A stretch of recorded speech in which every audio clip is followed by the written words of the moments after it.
What's going on, everybody? Welcome to the Alex Cuesta Show. How's everybody doing out there on this Wednesday, March 22nd of 2023? Before we get into anything fun, like, share, follow, subscribe, rate us 5 stars on Spotify and iTunes, spread this word of mouth. Go look us up on the socials for the Alex Cuesta Show. Look at me tripping over my words. David, why are you here again? Because I took off of work. That's how I got here. I'm supposed to work night shift, but I took off because we have a fantastic guest who I lobbied for very hard. So I'm very happy to have him on. But I do want to say, I want to give big ups to Stuttering Craig Skistimus, who we had on before. Yep. He recently had on the Side Scrollers pod a very long interview with DSP, which, if you know anything about internet lore, I highly recommend it. It is hysterical. Or at least look up some highlight vid, because I guarantee they're out there. But yeah, that's been a big part of my life recently, because I can't believe that happened. That is something out there. It was definitely shocking. And yeah, if you haven't checked out Side Scrollers yet, certainly go do that. Craig's back in a big way. It's only a matter of time before he recarves himself a huge following again on YouTube. So we're really pumped for Craig. I want to talk about last week's guest real quick. Last week, David, you weren't here because you like to disappear on some of the greatest guests we have. But I know, right? We had Simon Ateba on. And the cool thing is Simon has been in the news a lot lately. He is Chief White House Correspondent for Today News Africa, and we had an awesome conversation about the White House press pool, what it's like. And he went again at Karine Jean-Pierre. He's making the rounds on Tucker, and Simon's doing some good stuff, fighting for First Amendment, for journalists in the back to be called on. So go listen to that. It was awesome. But this week, Dave, like you said, we have someone that, you know, I got to say, without you, I might not know who he is, because I wasn't big in the Geeks and Gamers scene before you started saying, like, hey, go watch Friday Night Lights, go watch Thursday Night Main Event. Just check out Geeks and Gamers. It's awesome. And he is an OG for the Geeks and Gamers whole group. He's JosiahRises. He has a hard-hitting YouTube channel dedicated to commentary on culture, particularly a mockery of woke Hollywood, which is always fun. And he's also the founder and CEO of EpicVerse, which is a cutting-edge entertainment company focused on bold storytelling with a community-first mindset. Josiah, what's going on? What's up, Alex? How's it going, David? How are you guys doing tonight? We're doing good. Awesome. And we have... Awesome. We're going to have a great show ahead of us, because like we said, it's always fun having someone on, because we've had a lot of people on that do things, but you do basically exactly this on more of like a live form too, and you cut videos. So it's always fun to have someone that does basically what we do jiving with us here. Right. And like I said, we're both big fans of Geeks and Gamers, but I want you to talk about your upcoming venture that we've been hearing about, and it's here, the EpicVerse. What can we expect, especially people that know you and things like that? What can we expect out of the EpicVerse? Give us some fresh stuff that we've never heard before. Let's go. You're already putting the pressure on me, Absolutely. Man. Coming out of the gate swinging here. You got to do it within the first 10 minutes, because then people turn it off, right? So there you go. I appreciate that. So EpicVerse is something that I have been very passionate about for I started talking about the idea of EpicVerse about 2 years ago, and we didn't really pull the trigger on it for a while. But then towards the end of 2020, me and Mike, who is my co-founder of EpicVerse and excellent writer. He's great. He's such a great storyteller. We both got together. We put our heads together, and the whole thing that kind of kicked off EpicVerse for us was when I made my kind of like my teaser video of me coming back to my YouTube channel after I got demonetized and stuff, and people loved it. People were like, "Oh my gosh, this is so cool!" And I was like, "Well, I mean, if people are going to be that excited about something that Mike and I just threw together in like 2 hours, maybe right now is the time for us to actually start our entertainment company that we want to start." And so that's kind of how EpicVerse started, was because of that teaser video and the positive reception that we got from that. And so from there, we launched EpicVerse. I will say this, the plans as far as like what we kind of had as far as our project itinerary for EpicVerse has really changed over the past year. We were originally going to be starting with just one feature film. We were like, okay, we're just going to do one feature film. We'll see what people think, and we'll kind of go from there. But then this is just kind of how I roll. I'm someone that I will just like take on just like a million things at once, because I love the stress, to be honest. Like, that might sound kind of weird, but I just love that pressure and the stress that I put on Some people perform great under pressure, man. Yes, that's part of it. And that is definitely how I operate. So so we kind of re-strategize EpicVerse. I still can't say a whole lot of what we have going on. That's fair. But nobody's going to be expecting what we are going to be coming out of the gate with. It's going to be absolutely insane. We have I will tell you this, we have more than just one project that's coming down the pipeline. We have pretty much every sort of genre that you can think of covered and what we're doing. We have it's absolutely nuts. Like we have short films that are going to be coming, we have shows that are going to be coming, and feature films as well. And there's so much I want to say, and I'm really trying to figure out how to say what I want without spoiling too much about what EpicVerse is going to be coming out with. But I will also say this: EpicVerse is global already and stuff as well. Like, we have teams from all over the world that are working on projects for EpicVerse right now too. So in a lot of ways, the way that we're kind of viewing it is, we just want to create like a hub, kind of a way, an outlet for people to tell their stories and tell in a way where they aren't hindered by all of the agendas that Hollywood wants to push and all of that type of stuff. We are we're just kind of letting the creators tell the stories that they want to tell, as long as it doesn't have any of the any like woke nonsense in it. We don't really have much restriction beyond that. So that's kind of what we have going on with EpicVerse. So I love it. And one thing I love is, like, we have EpicVerse coming. Obviously, Eric July has the Rippaverse with comics. Tim Pool, whether you like him or not, Timcast doing a lot of good stuff with Timcast, like, that's not culturally woke. Daily Wire doing a lot of things that are not culturally woke. And it's like, my thing when it comes to some like the woke messaging, it was always there, right? This type of left-leaning stuff was always there, but it was much more subtle in the past. And I didn't have a problem if it was a really good product, but there was some subtle like nonsense, right? And you can kind of look past it and be like, okay, little minor global warming thing, stupid, but fine, great movie. Like, right? Yep. Where now it's just so much of, and it's like, it's interesting. My day job, I have the gift of talking to so many different people, and a lot of creative people that are going into acting and things like that and wanting to do this stuff. And I've gotten a lot of them to agree, because I know that they lean left. But I've said to them, like, please bring the act of subtlety back, right? Because I don't think any of us, you possibly aren't going on this venture, and a lot of people aren't going on those ventures if Hollywood, we all knew they were left, but just kept their messaging to a subtle nod, and not a whole entire movie or a whole entire series dedicated to it.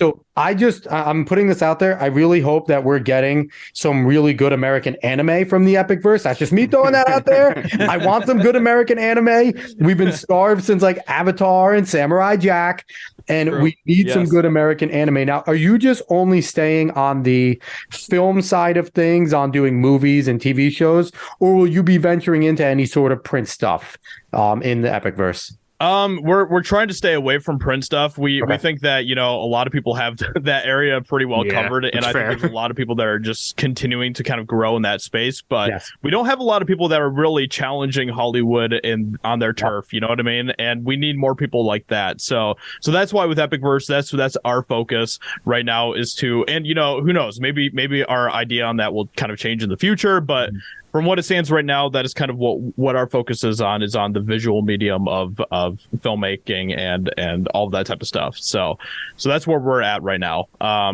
love it. But we do have a lot of different animators that are working on different things for EpicVerse as well. So there is some of that type of stuff that's going to be coming too.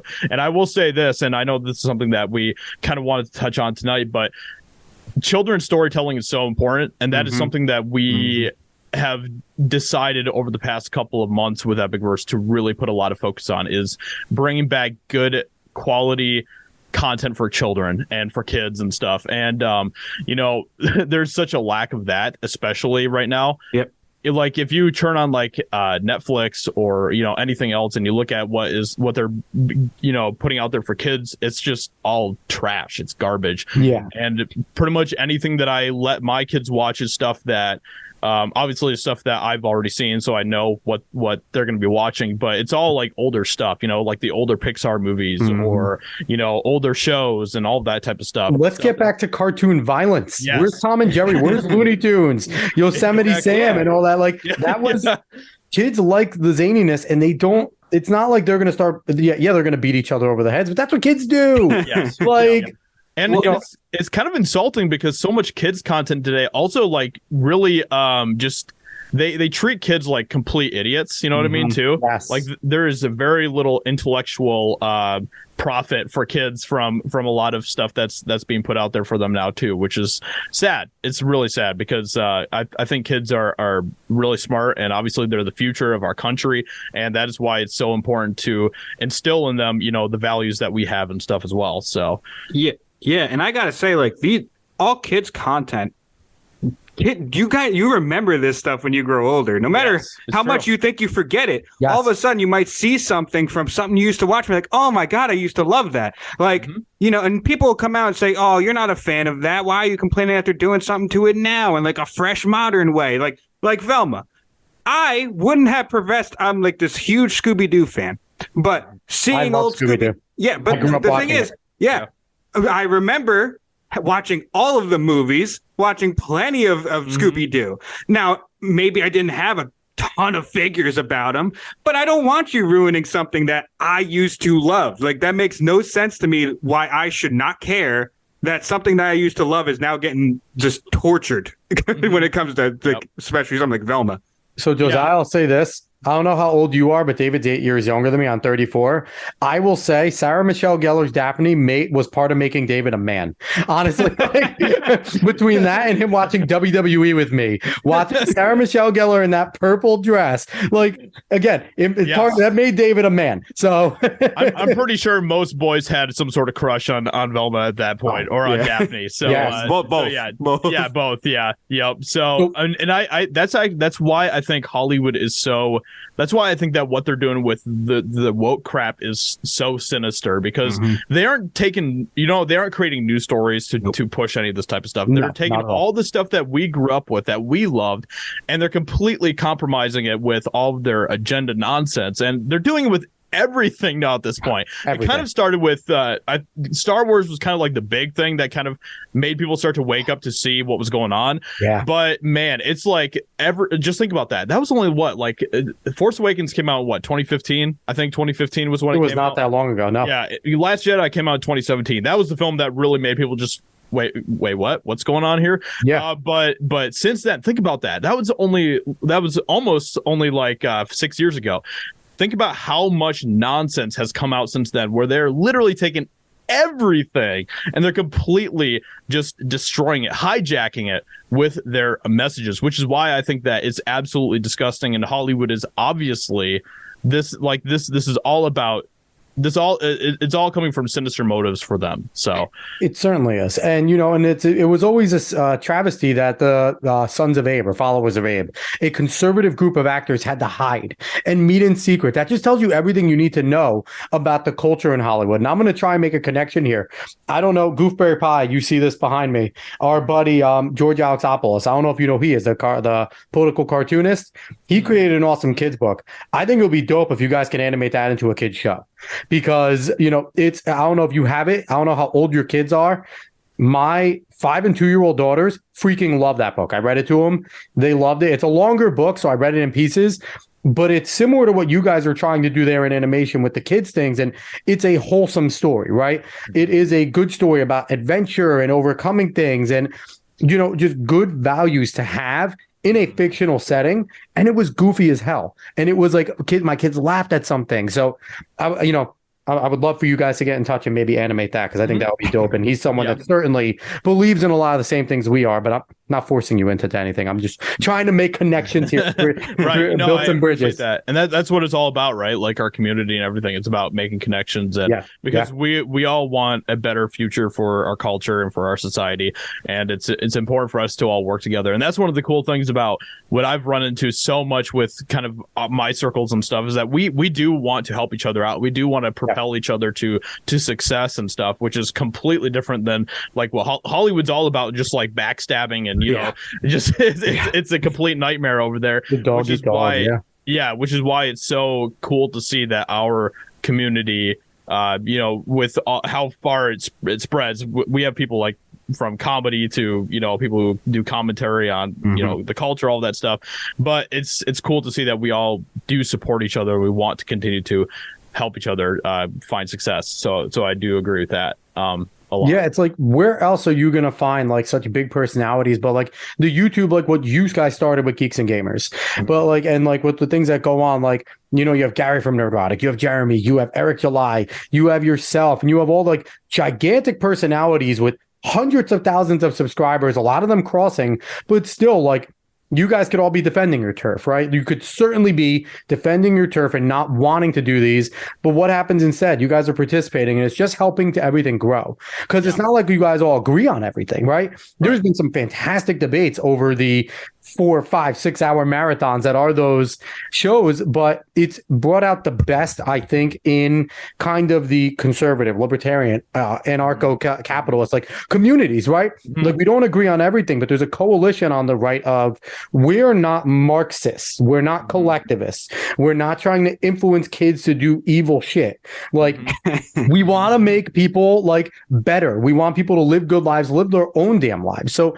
I do want to I want to continue a little more on the stories for children, because right now coming out, or it might be out, is The Little Mermaid. Is it out yet? No. It's coming out. No. But The Little Mermaid, that shows how much I pay attention. It's like, I have 2 kids. I have 2 kids and I don't care. Yeah. I'm kind of burnt out on all the live. So I'm kind of burnt out on all the live action Disney stuff. I'm not gonna lie. Like, honestly, since The Jungle Book, and The Jungle Book actually was not bad, right? It was a decent rendition. But since then, and then Emma Watson playing a French chick with an English accent really made me mad. I was just kind of like, outside of all the wokeness, I'm like, this is useless. Why are we doing this? The cartoons were great.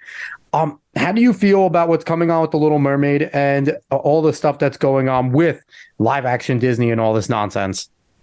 Oh man, I mean, it's kind of at a point now where they're just flat out just being like, yeah, we're just gonna change it, man. We don't really care at this point, you know. And I mean, it's like a repetitive cycle at this point with everything that they do, where, you know, they put out something that's, you know, where they completely drastically change characters and all that type of stuff, and then the fans get angry and they're like, oh, you racists, how dare you? And then it's just like it's just a continual cycle, and I think that really just shows that they don't really care that much about the backlash. Like, they're going to continue to push what they want to push, and I mean, I don't know if you guys have seen it recently, but they did something very similar recently with the Peter Pan trailer too. Yes. Oh my goodness. That was one of the most atrocious trailers. Why are they redoing Peter Pan again? Pan has sucked every single time. Lost Boys, you have a girl in there, so. Yeah. Oh, exactly. Come on. Exactly. Yeah. Yep. And Peter Pan's like, I don't know, like Indian or something. Yes. And, I'm like, bro, come on.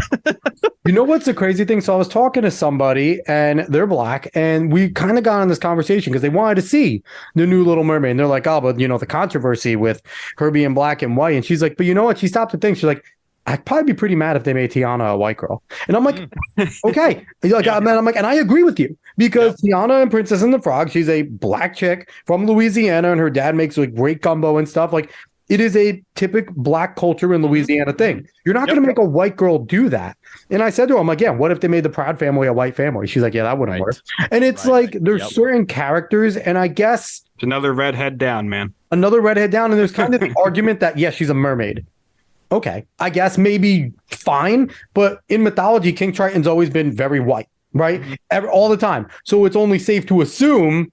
So I mean, it's just such a dumbed down argument with all this stuff.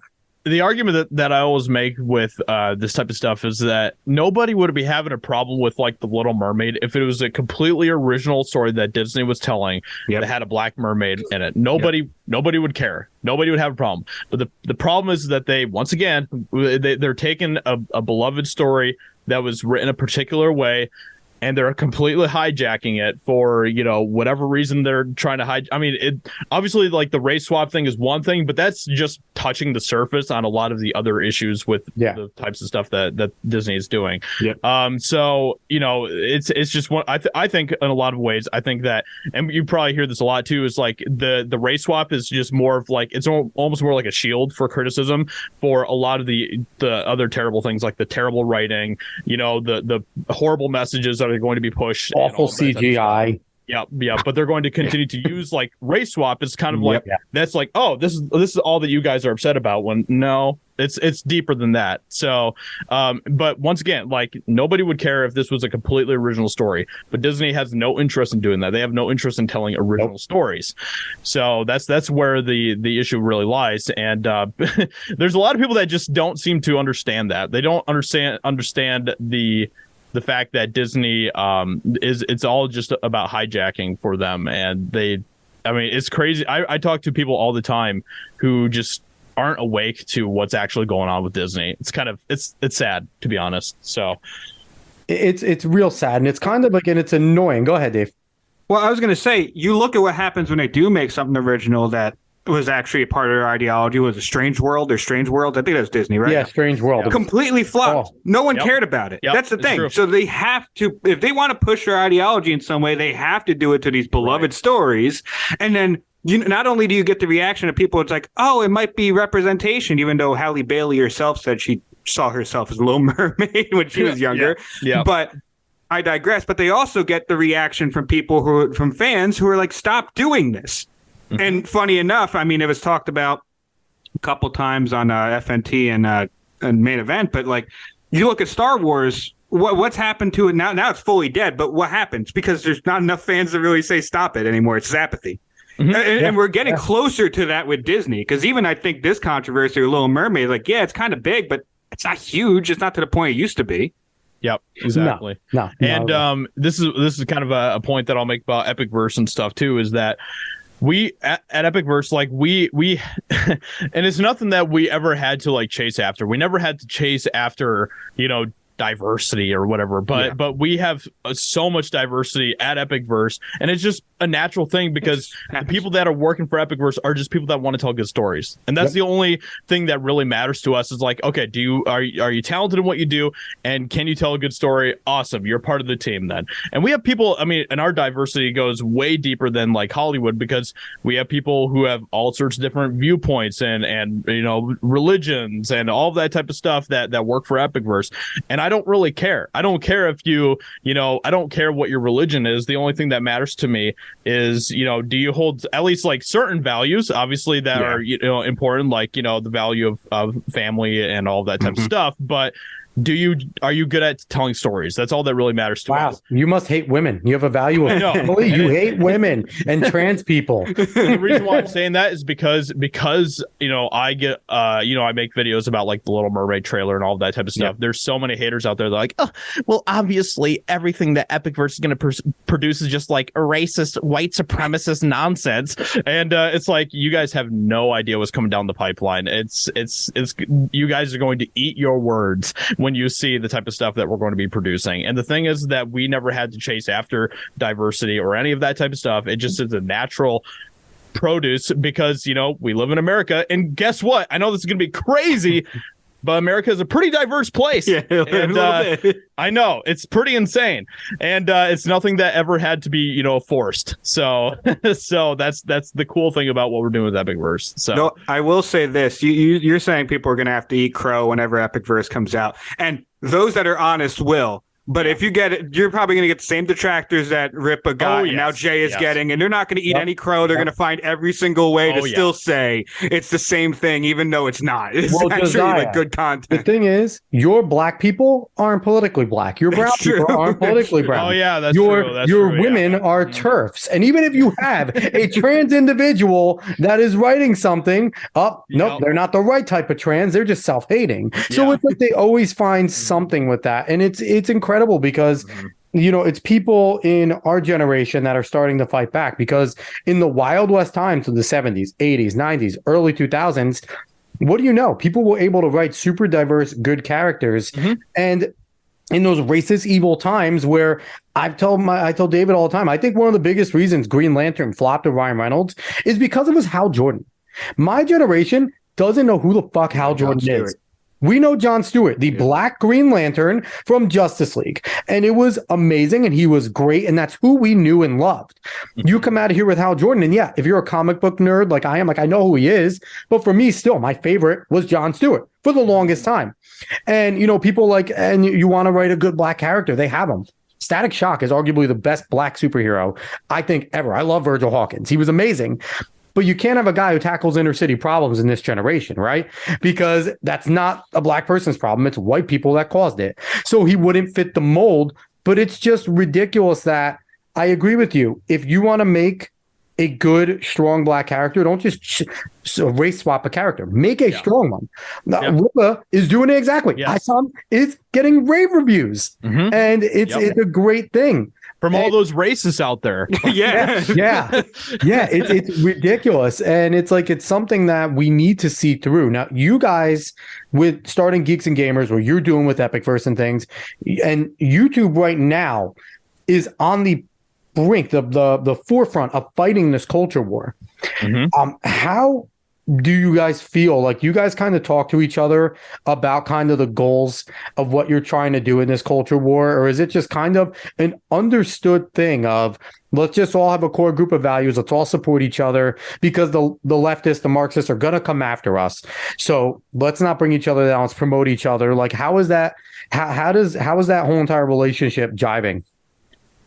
Yeah, I mean, that's a really good question because, you know, especially like a lot of our detractors and stuff, that like they think that there's just a lot of like masterminds who are like controlling the whole system and stuff, and it's not like that at all. Okay, like really, we all just have like common values, and that's kind of what connects us. You know, we just become friends. Like, it's I know that's a lot of these losers don't have any friends, so it's probably hard for them to understand. But it's really not that hard to make friends out there. Like, you know, you just start chatting, and one day you're on a live stream, and then you're chatting with them, and it's like, oh, you know, we get along well, cool. You know, so it's really not that it's really not as crazy as a lot of these people make it out to be.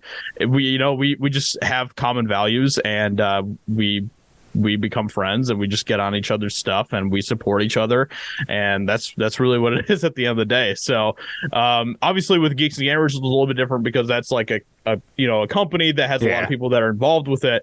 But when it comes to like, you know, Geeks and Gamers and the people there being associated with like Nerderotic or Ripper or whatever else, that's kind of how it works. So yeah. You're telling me that Jeremy basically isn't the George Soros and that, you know, Gary isn't Klaus Schwab running the whole thing from behind, giving the marching orders to all the nerdy internet people. Like, oh man, I tell you what, some of these theories that people come up with are so insane. You should animate the theories as like a comedy sketch spoof. You guys should take all those theories and just actually animate them to make fun of them so that everyone could just see how absolutely ridiculous they are. Yeah. I think that could be like, knowing them, they'd probably take that as like fact and they'd run with it and be like, see, we were right this whole time.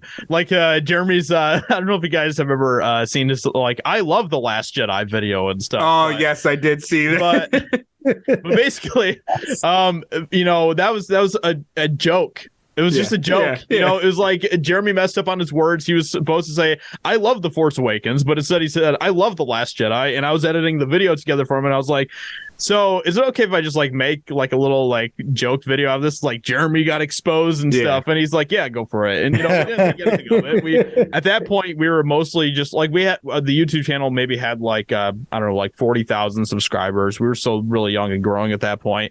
But we mostly had like our Facebook group chat for Geeks and Gamers. And so I made the video, I posted it out there, and you know, everyone thought it was really funny and stuff. And now we're at a point where like 6 years later, people are still taking that video and they're like, this is the video that exposes the truth about Jeremy. It's like, oh my gosh, you guys are so stupid. You literally just fell into the whole point of the joke. Like, quite literally meme them. Yeah, exactly.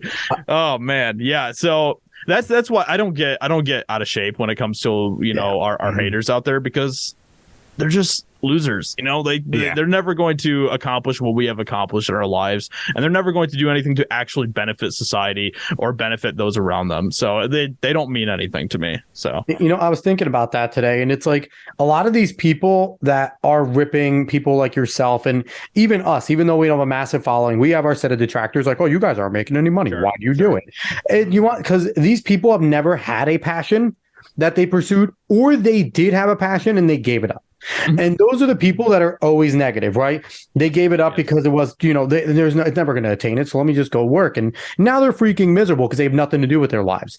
And those are the people that attack people like you. And especially if you get successful, that's why they come even harder, because it's pure envy and jealousy. And that's why. And one of the things that we want to talk about here is the way that they attack Christianity. And it's obviously we're dealing with leftists and Marxists. So they believe in themselves as the God, right? That is the Marxist theory. They're creator, man is creator. There is no God. Religion's the opiate of the masses, right?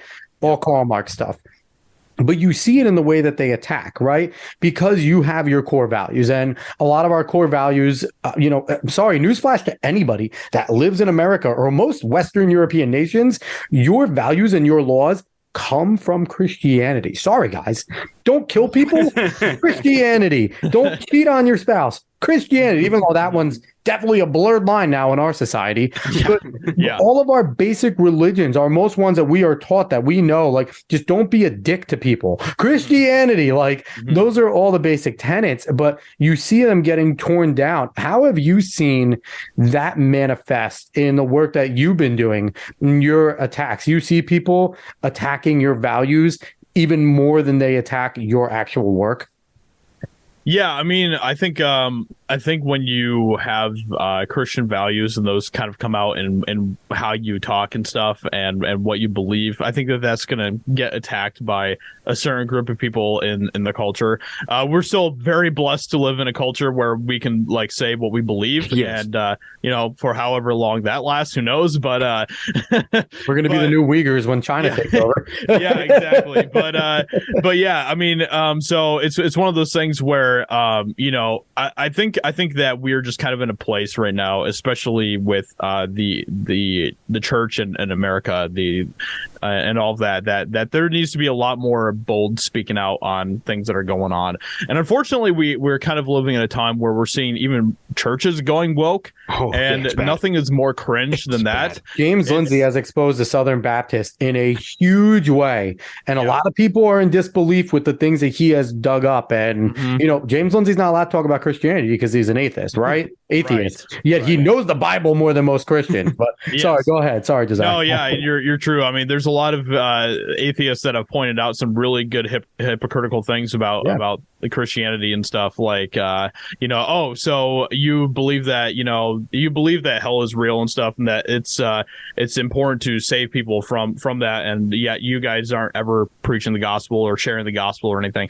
I don't remember. I think it was Dawkins who said that, but anyway, with all that aside, yeah, I mean, you're seeing drag queens that are being brought into churches and all of this type of crazy stuff that is going on. And that is what happens when you have a church that chases after the culture instead of leading the culture. You get that type of stuff. And I mean, we could definitely get into the tangent about the whole Christian film industry, because that is a whole ball of wax that we have completely drop the ball on as well when it comes to how we can impact the culture with the films that we are making. And it's not just films. I think it's kind of the arts in general. I think that Christians have done a pretty poor job.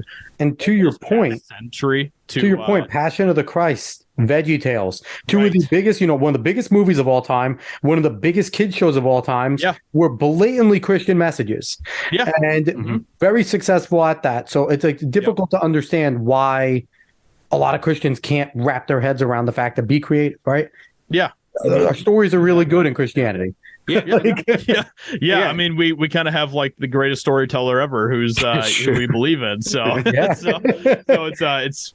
kind of it shouldn't be that difficult, but yeah, I mean, I think that as far as the attacks on Christianity, I don't think that that's necessarily the biggest problem of what is going on, if that makes sense. I think it's definitely more of Christians are just not stepping up to the plate like they should be. So I think that's where a lot of the issues lie, unfortunately. So Yeah. especially, considering the fact that our country, like you said, was built on like Christian principles and stuff. It's a proud Judeo-Christian nation. Yes, exactly. And so, and we're just tossing all of that to the wayside as we chase after the worship of self. And you probably have heard the whole thing with like, politics is downstream of culture, but culture is downstream of worship. What you worship is going to affect what your culture is. Yep, so, 100%. Yeah, and I found it really interesting, though, because there are times where you might see normal people or people you don't expect saying things that you would never expect them to say. Like, I saw recently Rainn Wilson point out on The Last of Us that he saw a Christian character, and it's been so hammered in entertainment that he saw a Christian character and he already knew this person was going to be a bad guy. And he's like, why is this the thing? Like, why is it anytime I see a Christian character, I know they're going to be a bad guy? Yeah. Why is this a consistent aspect in all of entertainment? Why can't they ever either just be neutral or a good character? Right. It's true. Yeah, it's been terrible. And I want to kind of set a record straight here, and I don't know how much it's been said, but our mother was a hairdresser for 20 plus years. She was very much enveloped in the gay culture. One of the people that was around us for a long time was a gay man. He was named Miss Gay New Jersey multiple times. He was a drag queen. We need to stop calling what is going on right now drag. Because what they're doing right now isn't drag. It's trans queens. It is an ideological push. Because what drag used to be was dude in wig, wearing a dress, in high heels, singing ABBA or singing something like and entertaining and making it a comedy show. And there was a reason why you could even have like straight guys there laughing because some of it was funny as hell. Now that's not what we get. It was more like jester type stuff, Yeah. Like, yes, it was meant to be funny, but now like they kind of towed the line. First, they started to go into like the burlesque area, and they were allowed to do that, and that was easily, and that was quick. And now they're into more of just like the sexually erotic actions. And yes, we're allowing them to call it drag queen story hour. A trans man going in and reading to kids is not drag queen story hour. That is trans ideological Marxist, whatever the hell you want to call it, but an indoctrination session. Yes, it is a create a struggle session and create activism. So once again, where we're failing, and I guess as good Christians we're failing, we're not calling out evil where it lies, right? We're allowing them to take words that we know what they mean and make it something else. Yeah. Because they're not drag queens. And listen, I think it's a weird culture. I'm most fond of it. But number one, kids shouldn't be involved.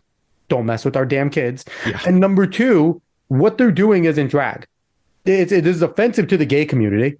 And it's trans people taking advantage of a fight that's been had. So I just wanted to set the record straight there. And whether you disagree or agree with drag queens or whatever, but what's going on is not drag in any way, shape, or form. Yeah, and that's a really good point, and I 100% agree with that. And that's why I think like gatekeeping is so important. You know what I mean? Yes. That's a very negative subject with a lot of leftists and wokesters as well. Like they hate gatekeeping and stuff, but gatekeeping is so important because it's like the whole like Marxist woke ideology and basically any sort of ideology like that that's outside of kind of the Christian worldview is a slippery slope, and it's just going to continue to get worse and worse until you gatekeep it at some point. And whether it's whether it's actual like society and the culture that gatekeeps it, or the government that gatekeeps it, that's what's going to happen eventually, is that the government is going to be the one that's going to gatekeep it, and nobody should want that. Nope. And so that's why it's so important that's why it's so important for the people to actually start to stand up and be like, no, this is crossing the line. We're not doing this, And unfortunately, we've been heading down the slippery slope for a very long time, and it's only going to continue to get worse, unfortunately. So you gave me a good transition with the gatekeeping, because I do want to talk about gatekeeping, because I think something that was successfully gate-kept, and if that's a phrase, gate-kept, I might have just created something that was gate-kept that was successful was Lord of the Rings. They fucked with the wrong group of people, right? Yes. I'm a Tolkien nerd. I've read all of them. David knows. I don't know many people have read Children of Urine. I have. It's an amazing book. But humans can get a spotlight. Pretty cool, right? Even in Tolkien's universe. But You know, one of the things they did, obviously, Amazon decided to make the biggest bust of all time, the most expensive bust of all time in Rings of Power, which I still have to say I'm holding strong. I have never watched. I watched enough videos from you guys and Geeks and Gamers and, you know, Nerdrotic and everything. I've seen it enough to see the pain just through the reviews. But that was such an epic flop that Paramount, or I forget who it is, I think it might be Paramount, someone is taking the chance to go, let's erase that and make new Lord of the Rings movies. Yeah. Because they did Warner Brothers, because they did such a bad job and pissed off so many loyal and great fans that they're about to capitalize and erase it completely. So, what are the chances that we get good Lord of the Rings movies? Because we're happy, right? Peter Jackson seems to be back involved, and you know Warner Brothers is there, and they made really good. Like I'm not counting The Hobbit because I did not like The Hobbit, but the Lord of the Rings were fantastic. It was a great rendition. Maybe we'll get Tom Bombadil on this next one. I need him. I want him. Yes. But but it's like, what are your hopes? Because we've been teased before with cool shit, right? And then all of a sudden Hollywood gets his clutches and ripped away from us. What are your hopes that we're going to actually get some good Lord of the Rings films? Unfortunately, I've become very cynical, and very fair. It's hard for me to. We've just been burned so many times, right? Even with Rings of Power, when they announced that, I was like, "Oh, this could be really good," because it's Amazon. You know, Amazon's kind of like outside of the big studios in Hollywood and stuff, and you know, maybe they'll kind of like want to do something really cool. We all saw how that turned out, and just by the trailer, David showed me the trailer, and I think my comment is, why is Galadriel fighting anything when she's one of the most powerful people in Middle Earth that does not need to fight anything? He was like, and I told him I'm not watching this. He just sent me trailer upon trailer just to make me angry. Yeah, real quick, I have not read any Lord of the Rings, but I know he has. I know how much he loves it, so I specifically tried to piss him off. He told me it worked. It worked every single time. Every single time I was like, I'm not watching that. And I watch it and I'd be like, I hate everything about you and this upcoming thing. But so go ahead, continue. So what are your... So do we have hopes here? I mean, I want to be hopeful because I want to believe that Warner Brothers, especially under David Zaslav now, and he's kind of the new, the new guy running the show and stuff. And it sounds like they're really trying to do some good stuff with DC, which is really cool. You know, I still don't agree that James Gunn is the best guy for it, but who knows? Hopefully every movie doesn't have all comedy lines in it, because that's what Marvel became. We'll see if that happens. But I will say this, something that did strike me as a very positive thing that came out over the past couple of days was they're going to be reinstating Superman's line, Truth, Justice, and the American Way in the new Superman film, which I was like, okay, that's a step in the right direction. So with that being said, we'll see if they take it and make it like multicultural American, like not meaning just they'll come out True Justice and American Way, but not just for white people. Like that'll be like the bottom, like the sub tagline. Yeah, and they could totally do that for sure. And I wouldn't be surprised at this point. But with all that aside, I really want to believe that Warner Brothers saw just how much of a trash fire disaster Amazon's Rings of Power was, and they want to, like you said, capitalize on that and do something that is actually going to be good for the fans, something that the fans will be excited for. And especially bringing on some of the people that they are to work on it and stuff, it makes me go, okay, there might be a small chance that this might actually be good. We'll see. I'm not gonna hold them to that quite yet, but I really want to believe that the timing especially, it's like there has to be some reason why all of this is happening right now, right? I mean, I feel like this might be Peter Jackson revenge for being like shoved out of Rings of Power. Yes. Like where, obviously he wanted to be a part of that. He's obviously, but you know what? He probably wanted to stick to too much Tolkien lore, and they're just like, yeah. But no, where is the diversity? Why can't we have the first ever black elf? And it's like, because Peter probably looked at him and was like, because he's not the first ever black elf. Yes. And they're like, get out of here, Peter. You're being truthful. Yes, exactly. And the one thing that I'm kind of a little bit iffy on is like they obviously they want to tell some stories that are kind of set in the Middle Earth universe. And to me, I'm like, maybe it's because I'm kind of I wouldn't say I'm like a Tolkien purist, but I'm definitely kind of like someone that really respects what he wrote and stuff. I'm a little bit iffy on that, But if Peter Jackson's behind it, and he's obviously he understands and he wants to honor Tolkien, that was always a very big thing for him. And when it comes to The Hobbit, there's a lot of other drama behind all of that goes beyond Peter Jackson and stuff. But I really want to believe that they want to do good by Middle Earth fans after how much pain we had to go through with Rings of Power, but we'll see, I guess. A bunch of racist Tolkien fans. And I will say, I am a Tolkien purist, and there is enough stories outside of Lord of the Rings to make some fantastic movies with, like, the Tales of Middle Earth. Obviously, you can take some stuff from the Silmarillion and get some really good stuff out of that, which, people wouldn't like the Silmarillion because it is essentially a Bible of Middle Earth, and we know they don't like Bibles in Hollywood, so we'll go there. But exactly. Go ahead. And I think that my biggest thing is, like, I want them to just be faithful to what Tolkien actually wrote, whether whether they explore more of the Middle Earth world outside of what is actually like text on page and stuff. I'm kind of okay with it, but as long as they are still honoring what Tolkien actually has, it's like, this is Middle Earth, this is the world that I created, these are the characters that I created, don't fuck with that, you know what I mean? So that's my thing. So no one from the Tolkien estate, they're out after what they just did, they're gone. Oh my gosh. But I want to switch gears. John Wick 4 is coming out. Yes. Keanu Reeves has proven to be probably one of the most badass 60-year-olds I've ever seen. He's becoming, it seems, as he's asked more things, because the cool thing about Keanu Reeves is he's always just kind of been a chill dude, right? Behind the scenes, funding children's schools without anybody knowing, just taking the freaking bus and the train in New York City places, not living in an extravagant place. Like, he's just been a dude his whole life. The more they're asking him to speak, I feel like the more they're regretting it. Because the more he's coming out that he's just absolutely based. And, and to the fact where he does hold values, right? When he takes a picture with any woman, you see his arm never touches a woman that isn't someone that is his. Like, he is just a very traditional man. I love the first 3 John Wicks. I love that it's just a continuous story.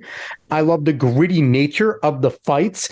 Like, John Wick isn't just one punching everything. He struggles. The martial arts is much more legit as to what you would see if there was a more superpowered person or a high level individual. John Wick 4 looks really good again. Are you excited for what John Wick 4 is going to be? I can't tell you how excited I am for John Wick 4. I love it. And I went back and rewatched the first 3 movies over this past week to kind of, get ready for John Wick 4. Every time I go back and watch these movies, I'm like, I just love these movies so much. Parabellum is so good. So good. Like, the whole fight in, like, the museum and stuff with all the antique weapons was incredible. The fight in the second one in the crypts and stuff was also, like, it's such a great fight. I absolutely love it. And it's kind of interesting because we know that Hollywood especially hates, like, traditional people that start to talk about that type of stuff and, come out with, beliefs that are kind of outside or go against the Hollywood, belief pattern that they want to be pushing out there. And so it makes me wonder, what his career is going to continue to look like. The thing is that I think that a lot of people that work on the John Wick films are pretty based because they're just, like, a bunch of, like, stunt guys and fight coordinators and that type of stuff who are like, I did a common film with them. We just want to make cool movies, that's really all that matters to them at the end of the day. They also did at least I know that some of the writers were involved with, and producers I believe as well, with Mr. Nobody as well, which was also a really, really good film. I love that movie too. But they just want to make good movies. They just want to make good films that are fun action films, and they are absolutely just knocking out of the park with everything that they're doing with that. So I can't wait for John Wick 4. I can't wait to continue to see where they go with his story. And the thing that I love so much about John Wick 2 is the world building. Like, the whole story, the whole world that they have kind of constructed with, like, the Continental and the table and all of this type of stuff. It's just, like, it's so good, and I just want more of it. So I can't wait. I don't want it to end. And it's like, and it's funny because, like, you're watching a movie with which has like a more realistic fighting style. But then there's some like absolutely ridiculous stuff that goes on, and they don't apologize for it. Yeah. Like when they're going through the mall with like the silencer, just shooting at each other with silencers, and nobody's batting an eye. Like people are just walking. These dudes are just silencer sniping each other, breaking shit randomly, and nobody stops. Nobody just looks to see, like they just keep going. And it's like cracks me up. It almost reinforces though that they're in the Matrix. Like it's kind of like a bizarre thing, right? It really does, because in the Matrix, the NPCs or the Biden voters would just continue to move as this type of stuff goes on because they're sold nothing to see here, right? Yep. So it's kind of like it does seem like it's a continuation of Neo, even though the new Matrix is awful, but there is some credence sometimes when they do some of these things to the fact that there's something going on. This isn't like an actual like reality.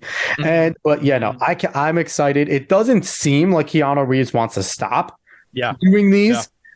Which, you know, if this gets to like Fast X level and it's just he's fighting in space, like flying around like Goku and shooting laser beams, like I'd be cool if they make him a Super Saiyan at some point and do Dragon Ball Z right before Dragon Ball Z exists, just with Keanu. And you got to bring Nick Cage in there because he's Nick Cage, obviously. Marvel needs him. He doesn't need Marvel. But oh man, I loved it when he said that. I was like, yes, that's so awesome. Nicolas Cage. And it's like, fuck yeah, you are. But overall, like, I'm excited for it. Dave, did you see the John Wicks? Or do we have to now I feel like a bad person because I haven't seen any of them. I know. Here's the thing, Josiah. Well, here's the one thing about David. If you tell him to do it, he won't. Out of spite, that person. I have been told so many times, like, oh man, even when the first John Wick movie came out, it's like, oh, it's actually really good. You should watch it. I'm like, I really should. No, I should. I agree. I just never do. Dave, do not watch John Wick. Don't ever watch John Wick. I do feel like I have to watch them now because, 4 is coming out. Maybe I should catch up. I mean, instead I've just been watching random horror stuff on YouTube, on Shudder. And you've been listening to true crime because you are a menopausal woman. But no, Dave, I'll say this, Dave. The cool thing about the John Wicks, like Josiah did, it's so easy to watch them in succession because they quite literally start. It's one long movie. Yeah. The next movie starts where the other one ends exactly. Yeah. So it's just such a cool setting. But no, Dave, I don't want you. I literally don't want you to watch it now. I don't want you to have the enjoyment of these films. You don't deserve it. I'll watch Rings of Power instead. Yeah, watch Rings of Power. On it. And whatever the stupid like Witcher film TV show. Blood Origins? Whatever the hell that was. That was so bad too. Oh my gosh. But my question is, who is the more badass 60-year-old, Keanu Reeves or Tom Cruise? Because they're both 60 right now. Ooh, I did see Maverick. So you know what? Tom Cruise does all of his own stunts forever, which I love. Yeah. He is a Scientologist, but he's unapologetically Scientologist. And there's something based about that, right? There's something based about, I'm a psycho. Everyone makes fun of me, but I am probably the greatest actor of this generation. Of the last 40 years, I have dominated. When Spielberg says you saved Hollywood, I think you're up there. Up there. That is true. Yeah. And you know what? Go ahead. I was just gonna say there's something really charming about Keanu Reeves, though. You know what I mean? Yes. Like there's just something about him that's like I would always have your back, man, for real. Mm-hmm. So. He has the Shatner where he's not a good actor. He just seems like a dope dude, and he always goes in like the best movies. Like the roles are like kind of designed for him not to fail, and he does a good job of just not failing. And he's really good at. But like I've gained a lot of respect for him from the fact that he dedicated the time to firing the weapons properly, right, learning how to do it. And properly learning the martial arts techniques so that when he does something, it's a legitimate move. He's not just being told the choreography, like he understands it. Yeah. And that he's asking his co-stars to undergo that type of stuff with him so that it all looks realistic. So there's a respect. Tom Cruise is caring about a product. Imagine caring about what you're doing, right? I can't wait for the remake of John Wick when he's a trans female, like. Were they like I don't know? I can't wait. Don't give them fighting her way into the female bathroom. Fighting turfs, beating up on turfs. Exactly. A trans woman beating up turfs. Oh, they all look like J.K. Rowling. EpicVerse. You should do a whole parody spoof things, like just making fun of all this shit. That would be amazing. Yeah, we've talked about that before. You can steal any of these ideas. I promise I will never want credit. Take any of these. Yeah, I mean, it's definitely something that we've kind of tossed around. We might do something like that at some point. So that'd be, I mean, there's like an unlimited amount of content for that, right? So yes. yeah. Have you guys ever seen Keanu Reeves at like when he's doing like the gun range courses too, like the obstacle course things? He's a master marksman. It's ridiculous, and it's with every gun. Like shit. Yes. But when I tell you, it's so, David, go just search YouTube gun training course. Yeah. And he goes there and he's competing with the SEALs, and they will say, that's awesome. That is SEAL level accuracy and timing. This is a 60-year-old doing it. Yeah, that's really cool. Yeah. Gonna turn it to the end from Metal Gear Solid 3. He really might turn into the. Basically, what we need is we just need a movie that has Tom Cruise and Keanu Reeves starring with each other. Yes, that would be 100%. So, Josiah, I find it sad. Will Smith could have been in that category if his fall wasn't so terrible. Because Jada, and even during the Jada marriage, though, it's since the entanglement stuff, he's gone way down, right? And since his son came out as an absolute weirdo, it's been. But he was a guy where if Will Smith was in it, I would watch it, because at least I know Will Smith would have been amazing, right? Yeah, he was good. And he made so many good movies, but it's at this point now, it's you question whether or not Will Smith, he probably still does great things. I heard he was amazing in King Richard, but it's I don't care anymore. Because he's just become such a persona to me that I don't want to see. And it's amazing when a Scientologist makes me want to watch his movies more than a dude with marital issues, right? So it's but it's sad that Will Smith has fallen out of that echelon of just actors I will go see their movies. Yeah, I mean, America is so super duper racist that when Will Smith was at the peak of his acting career, everyone was excited for a Will Smith movie. We call Morgan Freeman God in this country. Quite literally, Morgan Freeman is God because of Bruce Almighty. But we had a black president, we have a black God, but we're racist, right? So racist, yeah. But no, Will Smith's fall from grace has been really sad to see, because he was the guy in the early 2000s and stuff like that, when I would go see everything that he was out in, and he's been in some of my favorite movies of all time. I Am Legend is definitely up there as one of my favorite movies. Did you read the book of I Am Legend? I have not, but I hear that it's really, really good. They screwed up the ending in the movie. The book ending is so much better. Gotcha. Yeah. And I believe they're doing a second I Am Legend now with Will Smith, and is it Michael B. Jordan in it? I think it's Michael B. Jordan. This. Wow.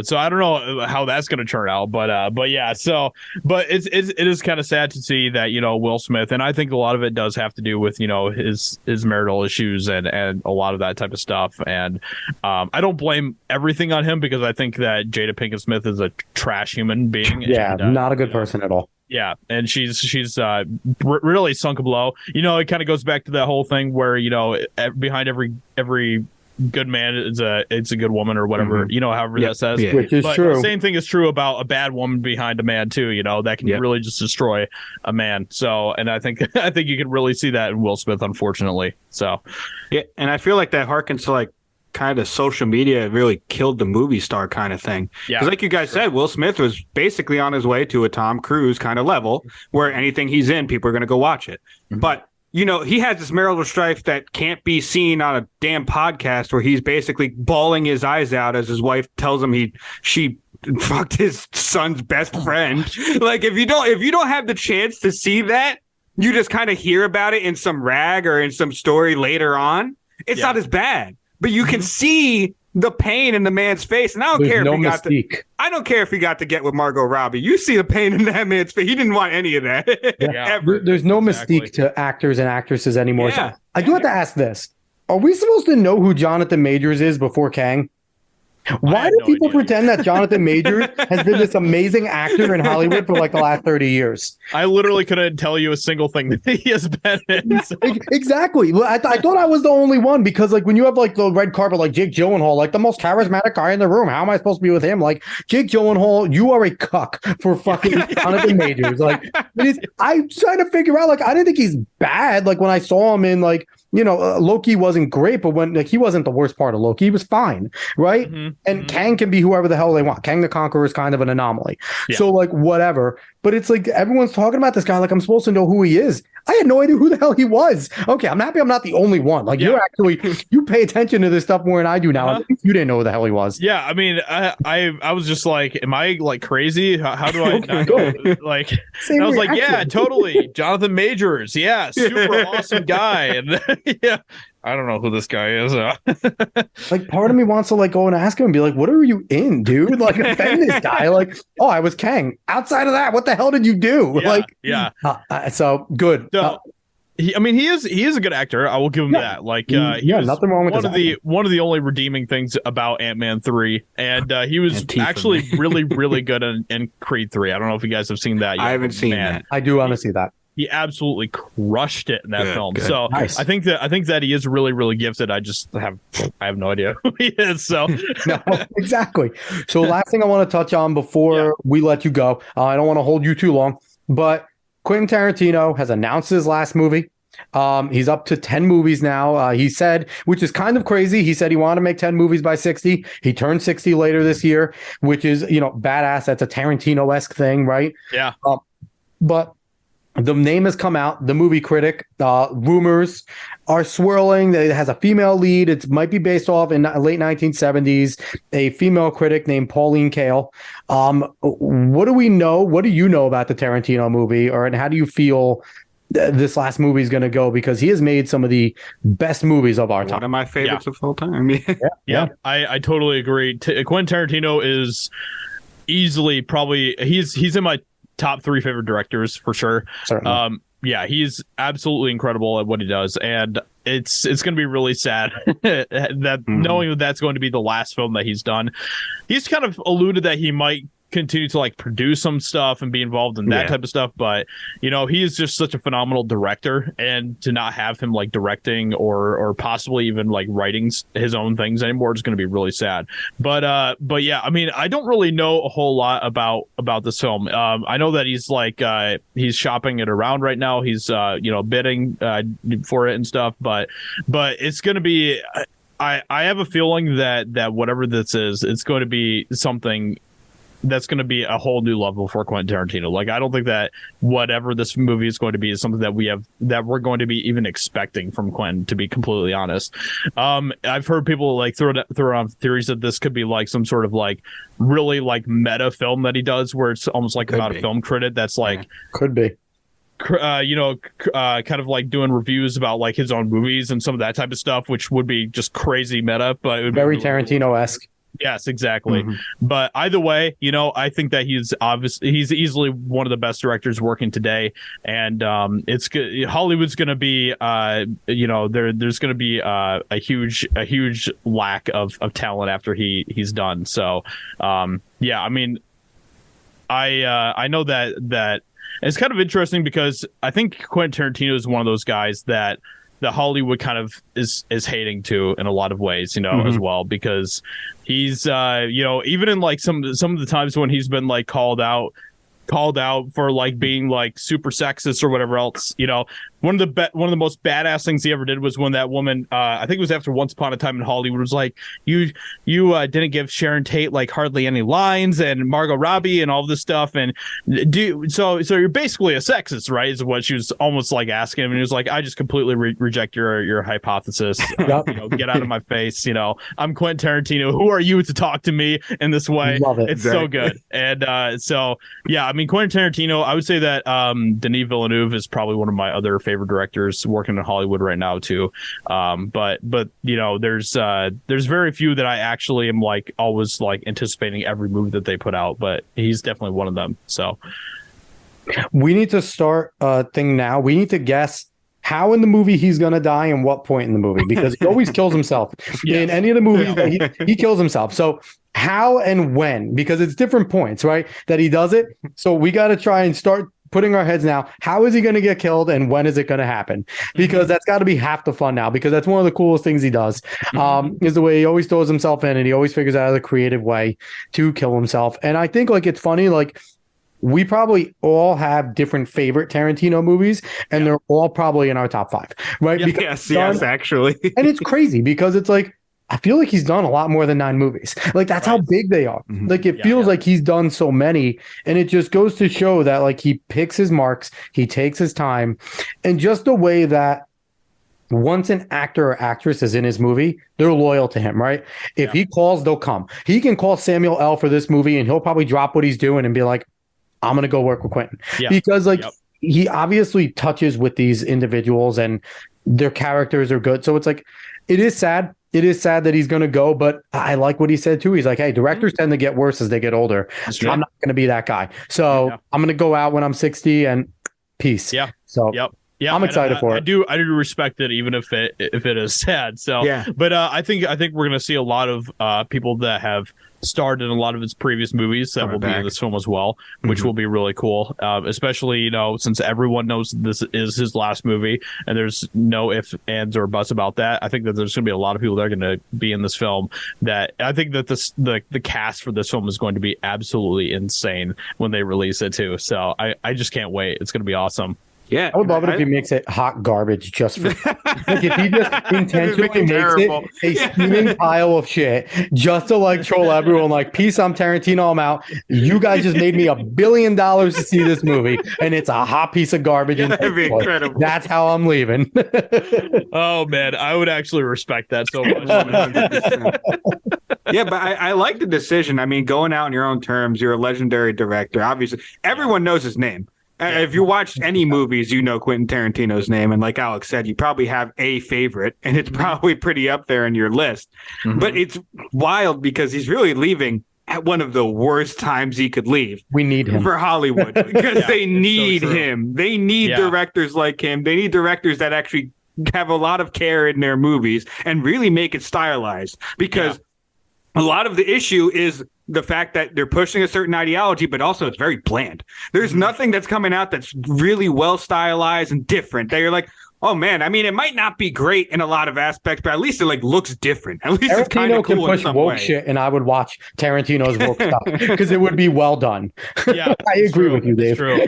Yeah, I mean, and that's the crazy thing is that there are very few like young up and coming directors that I can think of that I'm actually excited about when they make movies. Like I can't really think of any really off the top of my head that I really like. I mean, most of them are older directors that are obviously not going to be around for much longer. Nope. And when that happens, man, Hollywood is in for a lot of hurt when that happens. So. Even more hurt than right now. They're not even in a good spot anyway. Yes. Well, it's a good thing we have the EpicVerse coming. It's a good thing that the new directors of this generation will be coming from places like the EpicVerse, places like that are going to bring new culture in, that's going to bring good culture in, good shows, good movies, good animation, good everything. So, Josiah, thank you so much for coming on. This was an absolute blast, man. I appreciate it a lot, guys. And anytime you want me back, just let me know.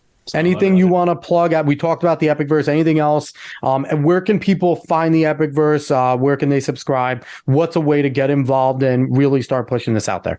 Yeah, so we do have a temporary website right now, epicverse.tv. We are currently building a completely from the ground up, from scratch website right now that's going to be like Netflix level type of stuff. It's going to be absolutely nuts and awesome. Very, very expensive too, but yes, but it'll be worth it. So, but for now, you can go check out epicverse.tv. We do have a sign up forum over there, so you can stay in touch with stuff that we're doing. We also have our merch up there as well, and you also get to kind of see a little bit of a tease of just a whole line of the projects that are going to be coming down the pipeline. So yeah, go check us out over there, and we just keep updated because we're gonna have a very, very big announcement in a few months here, and it's gonna be awesome. So I can't wait.